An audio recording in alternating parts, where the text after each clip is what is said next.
Rhinoplasty के बाद मुझे एक्ने और पिंपल्स क्या बढ़ जाएंगी, या राइनोप्लास्टी सर्जरी के बाद मुझे बहुत सारी एक्ने और पिंपल होंगी। यस दोस्तों, बात करते हैं वीडियो में कि ये क्या रियली ऐसा संभव है या होता है। दोस्तों मैं आपको बताता हूं कि बहुत बार जो राइनोप्लास्टी जो सर्जरी, जैसा आप सबको पता है, just to reshape and resize of the nose जो है वो राइनोप्लास्टी सर्जरी की जाती है।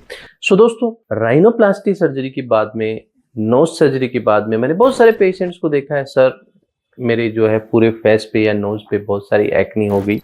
सो दोस्तों मैं बताता हूँ कि आपको ऐसा क्यों होता है, क्योंकि जब राइनोप्लास्टी सर्जरी की जाती है तो जो नोज के अंदर जो है काफ़ी सारी हैंडलिंग होती है, उसके कारण नोज के जो पास में साइनस है, हमारी जो नेजल म्यूकोजा है, उसके अंदर स्वेलिंग आती है, इडिमा आता है, क्योंकि नाक की सर्जरी के बाद नाक में एक स्प्लिंट भी डाला जाता है, जो स्प्लिंट के कारण स्वेलिंग आती है। तो इन सब स्वेलिंग्स को कम करने के लिए एक डेफ्लाजाकोट नाम की दवा होती है दोस्तों, जो बहुत बार नोज के अंदर जो इडिमा होती है, स्वेलिंग कम करने के लिए दी जाती है।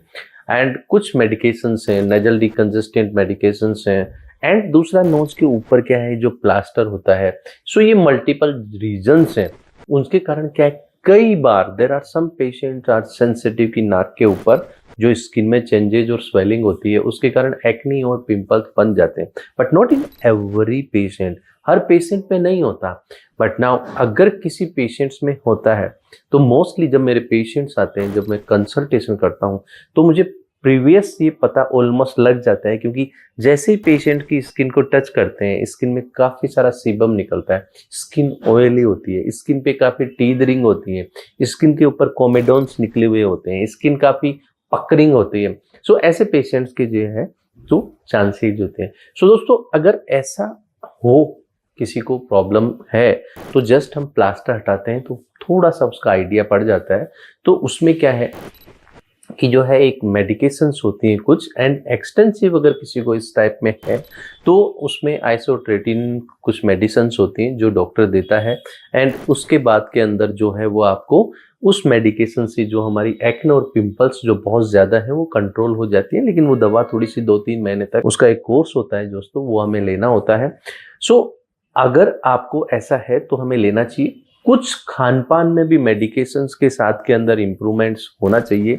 बहुत ज़्यादा ऑयली फूड्स हैं, बहुत ज़्यादा जंक फूड है, एंड धूप से हमें थोड़ा सा बचाव करना चाहिए। जो लोग स्किन के लिए बहुत ज़्यादा सेंसिटिव है उनको, and according to the doctor की एडवाइस है, जो आपको नोज के ऊपर जो है कुछ ऑइंटमेंट्स हैं वो भी आपने को लगाना होता है। क्लीनिंग में भी थोड़ा सा डिफरेंट मॉडिफिकेशंस लेता होता है। सो एक हाइजीन थोड़े सा मेंटेन करनी होती है। बहुत बार राइनोप्लास्टी के बाद में एक्ने और पिंपल्स कुछ पेशेंट्स को हो जाते हैं, बट घबराने की जरूरत नहीं है, वो ट्रीटेबल एंड कंट्रोलेबल है।